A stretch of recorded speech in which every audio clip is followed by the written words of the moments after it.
Alright, welcome back everybody to another Cool's Reviews episode. This week we're checking out the documentary Dinosaur 13, which is about kind of the discovery, the confiscation, and the rehoming of Sue the Tyrannosaurus Rex. So as usual, my name's Keegan. Joining me tonight is... Hi, I'm Andrew. Matt? So that's pretty much the plot of the documentary. It kind of goes a little bit into the backstory of the Larsons and Sue Hendrickson and the Black Hills Institute, and then how they found Sue, how they, excavated, prepped it, got it back to their labs, and then how it was confiscated by the government, and, National Guard was there, it became this big fiasco. Then there was, all of these different hearings, he had to go to jail in Colorado here at a maximum security prison. We've driven by that quite often. We've gone to Canyon City, so I know exactly where those are. And then, eventually it went to auction, and luckily it was saved from going into private ownership or somewhere where people would never see it. It ended up in Chicago, which is obviously where I first saw Sue. So before we go into this, have you guys ever seen Sue or anything related to Sue before? No.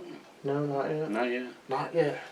Not yet. Rumor has it it's coming to the museum by us, so might be a time to check it out. Yes, like I said, though, I have seen Sue at the Field Museum multiple times, obviously, because it's Chicago. There's some scenes in there I was like, oh, look, the Sears Tower, I feel a little homesick now. One Lincoln Park was peeking up behind the Field Museum. But yeah, it is coming to the Denver Museum of Nature and Science, at least the Sue Traveling Exhibition, which also features this really cool life-size model, and I'm really excited to see that. And so everyone will be able to see it, and I thought, hey, let's watch this, get a little backstory, so when we go into the museum, at least these two now know the whole big story behind Sue. Yeah, so we'll get into, at least, we'll start off with Matt. What was some stuff you learned watching this documentary? Well, just the amount of time it takes to carefully, excavate? Just prep the fossils and Right. get them out of the matrix. And Yeah. And then to see the quality that they're still in after, anywhere from, 3 to 60 million years old. It's pretty neat. yeah, And then just to hear how, you can really never trust anybody. That spoke high volumes of the guy who sold Sue to the people who found him and said, yeah, go ahead and take her. $5,000, done deal. yeah, they had the check. They Yep. had, video footage of this happening. Yep. And then he ended up making well over $7 million off of it. Yeah, 7.6. 7.6, yeah. And so it's just like, wow. Andrew, what was something else you might have learned? I learned that you need to do your paperwork before you start digging. Right. Yeah, definitely got to file permits and stuff, but a lot of the paperwork they got Larson on was questionable. Yeah. Because, you got to take money down there. A lot of these countries at the time, especially in the 90s and 80s, didn't have, card readers or anything. You had to pay in cash. And so it was just kind of weird they got them on that. That they brought cash back. Well, yeah, of course they brought cash back. They took that cash with them, Yeah. Well, Why would you have to turn it in twice? Right. Not necessarily just those third world countries, but just look back maybe not even 20 years ago in the United States. Most fast food restaurants didn't take credit cards. It was cash only. Yeah. Restaurants took the credit card, but not a fast food restaurant. And it wasn't even that long ago. I think 2010-ish, you kind of saw it where people were almost appalled when places were almost card only. Yeah. And they're like, I only carry cash. Yeah, And so, I only knew that because when I started working for Sonic as a young kid, we were one of the first fast food restaurants that took credit card, and people were like, wait, we can pay with a card? It's like, yeah. yeah, I think something else was just the amount that the government went to take some fossils was like mind-boggling. I remember as a kid watching documentaries about dinosaurs. And this was before like Sue was auctioned off and stuff, and it was just that scene of the army truck taking it away. And yeah, just to see like National Guard and stuff there for some fossils. Right. Like, it seemed so weird, and there was the vendetta with the judge, and it was just like he pretty much sentenced him because he was angry at him. Yeah. And then, you know, they'd hoped that maybe a different administration would help, and they actually just doubled down on it. Mm-hmm.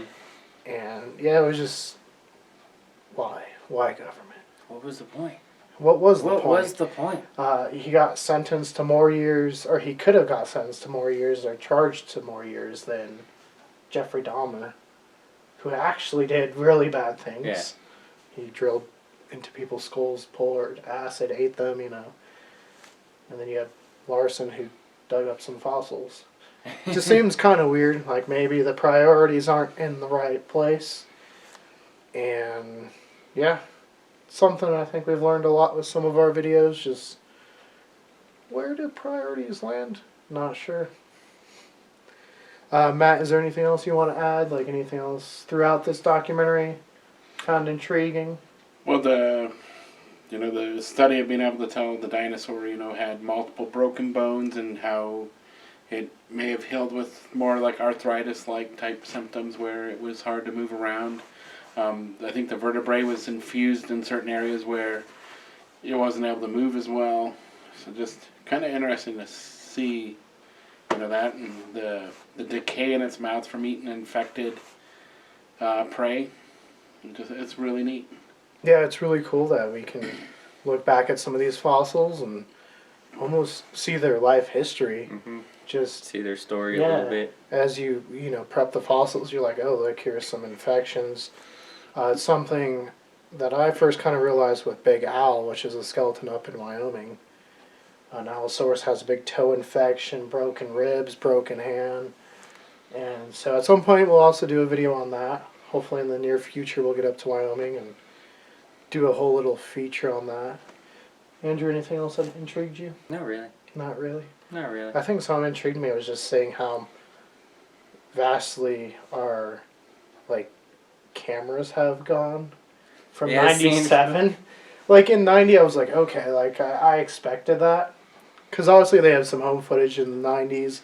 Then they have footage from 97. Even the 2000 reveal of Sue, I was just like, man, we've come really far. Yeah, because it doesn't look like there's that much of a jump in between the... No, in those 10 years. Yeah. And then, those 10 years, really no change. It looks almost the same. Mm-hmm. Maybe a little crisper. And then, today, you get the next generation phone and you're like, holy cow, look at that. Within a year. And so that is kind of intriguing. Watching some of these old documentaries, you see the progression of technology. Yeah. Well, in cameras today are the size of a pen, and they're sharper than cameras that were... Yeah, back, even here you saw some of the big old cameras. The bricks. Yeah. I was like, oh, I'm getting old if I remember those. Yeah, you can record in 15K right now and not even be able to display it on a TV. They can handle that. Yeah. You can record it, but you can't display it on something that can handle it. At least that civilians. Right. Real soon you're just going to have that 4D technology where everything's filmed and it's right in front of you as if it were happening in front of you. I mean, we've definitely seen holograms and stuff. Tupac did a concert. I think that's been 15 years ago at this point. Yeah. But then WWE had kind of a pallbearer thing, and so I definitely see this progression where they're going to start. Maybe holograms are more of a thing. We've seen actors, like in Rogue One, Tarkin obviously comes back even though he's dead. Mm-hmm. They casted James Dean in a new movie even though he's been dead since the 50s. And so technology, we're watching the thing about dinosaurs and we're learning more about technology too at the same time. Right. And then on the same time, obviously watch this at the Blu-ray. They have a bunch of different features. We watched the continuing story of Sue, which really just kind of dealt more in the field museum aspect. Mm-hmm. The movie Dinosaur 13, which is named because it was the 13th Tyrannosaur, mainly focused on the Black Hills and that aspect. It did touch upon, obviously, it went to the Field Museum, and they were happy it went there because at least it was a organization that people could study, people would see, it wouldn't just be lost. But yeah, it was cool to see all the preparation, all the time, they're drilling and just seeing all the work it took to get to what at least I've seen at the Field Museum. It's definitely good. How long did it take them to actually clean it all up? It was like it was 3 years and like 300,000 hours. Just nuts. Yeah. 3 years. Which is something, at least at the Denver Museum, we've been able to watch lately. Because we've gone a couple times recently where they have brought Pops the Triceratops down. And you can see little by little, okay, now this horn's a little bit better worked on than it was 3 months ago. Yeah. And so I always think that's cool to go See and the see. progress. Yeah. See it, yeah. And using little instrumental tools and Yeah, just the time stake and work, and yeah. it's really cool. Yeah, and I mean, that little featurette, like I said, focused on that, but it also talked maybe a little bit about the T-Rex and the American Museum, how it was discovered and positioned upright, but when they displayed Sue, they wanted to do it more how they knew science at the time, horizontal, instead of walking upright like it, had been postured since the early 1900s. And so it's always cool to go back and see how science has progressed. One day we'll be on Mars and just look back and be like, remember when we couldn't get across the country? Well, and that's another thing, just about other stuff you learn, like not always to believe Hollywood. Shame on you, Jurassic Park. Apparently the T-Rex actually had very sharp vision, and it wasn't one of those, if you don't move, he doesn't see ya. Its vision was, I think they said 7 times sharper than a human. It could see in 7 miles what we could see in 1 mile. Yeah, I mean, Tyrannosaurus, if you really look at it, is probably the perfect predator. It's got the strongest bite force of any dinosaur that we know of. Its jaws were mainly built to just pulverize and break bone to nothing, which makes sense with all the animals it was living around. It can smell similar to like a turkey vulture. Has really good sense of smell. Its eyes were like an eagle or a hawk. Like it could see multiple football fields away. Like not something you want to mess with, probably. Which I'm excited to see this giant model at the Denver Museum. I'm very excited. I'm very excited. I've been watching the progress of it being made on Instagram, so I was disappointed I couldn't go see it in Chicago last year because obviously the pandemic, travel restrictions, stuff like that. So yeah, very excited that it's coming here. So we're going to end it with our reviews. Matt, what did you think of it overall? Oh, I loved it. I mean, like I said, great material. Solid 9.5. Why not 10? I don't know. 9.5, 10, somewhere up there. It was great. I mean, like I said, a lot of information. Andrew? I give it a 10. A 10? Yeah, I mean, it gave you information from start to finish. Yeah. I don't know what I'd give it. Probably a 9 or 10. I really enjoyed it. Obviously, we watched some featurettes, which we have not done before, while watching a documentary, so it was really well shot. Obviously, the newer parts, really well setting up shots, and I've never watched this before, even though, I've learned the history and stuff. I guess I didn't really feel the need to, so I was glad that we watched it because the exhibit's coming to town. So also stay tuned for this channel at the end of the week. We will be posting our little travel to the Denver Museum to see Sue. I'm super excited. But if you want to see more Cool's reviews, click that link that's popped up over in front of Matt. If you want to see more of what we do here at Culz Paranormal, click the link that's blocking my face. And don't forget to hit that like and give us a subscribe. And don't forget to change the notification bell from personal to all. That way you get all our material and you don't miss out. And also let us know in the comments below, where did you first see Sue?